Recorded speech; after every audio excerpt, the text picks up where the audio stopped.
Ukisoma katika kitabu kile cha Mwanzo sura ya 15 mstari wa kwanza, Biblia inasema neno la Mungu likamjia Abraham na kusema, usiogope Abraham, mimi ni ngao yako na thawabu yako kubwa sana. Kuna maneno ya msingi mawili ambayo siku ya leo tutaenda kuyafanyia kazi.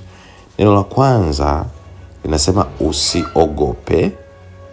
usiogope, lakini pia limetaja jina la mhusika. Usiogope Abraham. Usiogope Abraham. Alafu usiogope Abraham. Yako maneno matatu. Ya kwanza usiogope Abraham.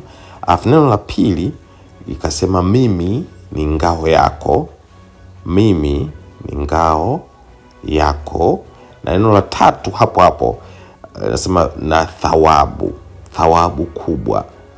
Thawabu kubwa sana. Okay. Tungeweza kusema hivi, kama angekuwa nasema na mimi kwa mfano, angesema usiogope Ezekia, mimi ni ngao yako na thawabu yako kubwa sana. Kama angelikuwa nasema na wewe, unaweza kusema hili neno alafu pale mwishoni ukaweka jina lako, pale kwenye jina la Abrahamu ukaweka jina lako, ukasema usiogope pengine John, mimi ni ngao yako na thawabu yako kubwa sana. Kama unaitwa Mariamu, unaweza kusema usiogope Mariamu, mimi ni ngao yako na thawabu yako kubwa sana. Sasa haya maneno matatu ndio keywords ambazo zinapatikana kwenye mstari wa Mwanzo 15 mstari wa kwanza. Keyword ya kwanza ni usiogope. Kwa nini tunaogopa? Tunaogopa kwa sababu kuna uncertainties nyingi. Wakati mwingine maisha hayako defined. Unalala leo ukiwa unaamka kesho ukiwa hujui kwamba kesho itakuwaje. Na wakati mwingine hauelewi kwamba utakula nini. Wakati mwingine hauelewi kwamba utaishije kesho itakapofika. Kwa mambo kama hayo lazima huwa yanaleta hofu miongoni mwa wanadamu. Sasa uncertainties zinapokuwa nyingi, unakosa definition ya maisha kwenye next time to come. Muda unaofuata hujui kwamba maisha yako yatakuwaje, ndio hofu inaingia. Wakati ambapo unafikiria kwamba kesho watoto wangu watakula nini, wakati ambapo unafikiria kwamba kesho nitakuwa katika viwango gani, wakati ambapo unafikiria kwamba kesho nitapenyaje kwenye hili eneo, wakati ambapo unafikiria kwamba kesho itakuwaje, ndio uncertainty za hofu zinaingia.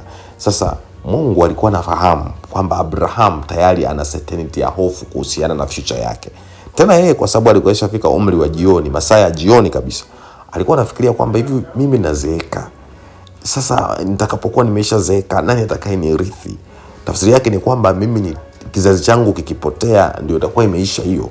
Ndicho alichokuwa anakifikiria Abraham, kwa sababu tunategemea kwamba mtu ambaye hana mtoto, hofu yake ni kwamba baada ya kufa mali zake zote alizozichuma zitaishia in vain, kwa maana ya kwamba hakutakuwepo na mtu yeyote wa kuweza kuzirithi. Sasa Abraham anaambiwa usiogope. Kwa nini usiogope? Mimi ni ngao yako. Ngao ni kitu ambacho kinakukinga dhidi ya shida, dhidi ya hatari, dhidi ya uncertainties ambazo zitakusumbua. Yaani ngao ni kitu ambacho ni kama vile tuseme soundproof, ni kama vile tuseme bulletproof, kitu ambacho kinakutenga au kinakukinga dhidi ya mabaya yasiweze kukupata. Mtu akisema nimevaa bulletproof, tafsiri yake ni kwamba amevaa kifaa ambacho hata akipigwa risasi hawezi kuzuia kupigwa risasi, ila hata kama akipigwa risasi haziwezi kumuumiza kwa sababu haziwezi kuingia ndani. Sasa Mungu anaposema mimi ni ngao yako, tafsiri yake ni kwamba yeye ndiye ukingo wake Abraham. Sasa tumekubaliana kwamba pale kwenye Abraham tunaweka majina yetu. Kwa hiyo maana yake Mungu yeye ndio ukingo wangu mimi, ndio ukingo wako wewe.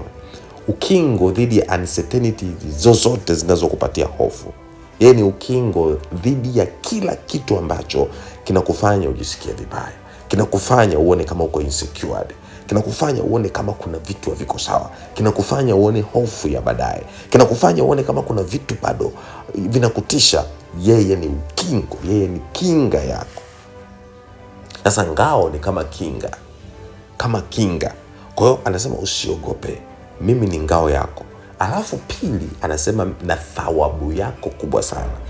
Thawabu ni kama malipo, au ni kama supplement, au kama mshahara, au kama ongezeko la vitu fulani.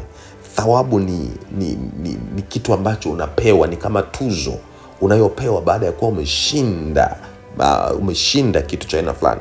Kwa unaposema mimi ni ngao yako na thawabu yako kubwa sana, tafsiri yake ni nini? Tafsiri yake ni kwamba yeye ni kinga yake, lakini pia yeye ndiye anampatia zawadi baada ya ushindi. Kwa hiyo anatugaranti kwamba ushindi kwetu ni lazima, na ndio maana sasa mimi ni ngao yako na thawabu yako kubwa sana. Sasa hivyo ndivyo Mungu anavyojitambulisha kwetu siku ya leo. Leo tukiwa ni siku ya 21 prayers marathon zetu ambazo tunaendelea nazo, ninaomba katika jina la Yesu, Mungu akafanyike kuwa ngao yako.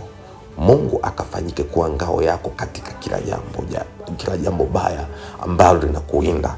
Mungu akafanyike kuwa ngao yako kwa jina la Yesu, akafanyike kuwa thawabu yako katika jina la Yesu. Mungu, naomba ukawe ngao yangu na thawabu yangu kubwa sana siku ya leo katika jina la Yesu. Mungu, ninaomba ukawe ngao yangu na thawabu yangu kubwa sana siku ya leo katika jina la Yesu. Mungu, naomba ukawe ngao yetu na thawabu yetu kubwa sana siku ya leo katika jina la Yesu Kristo, mwana wa Mungu aliye hai.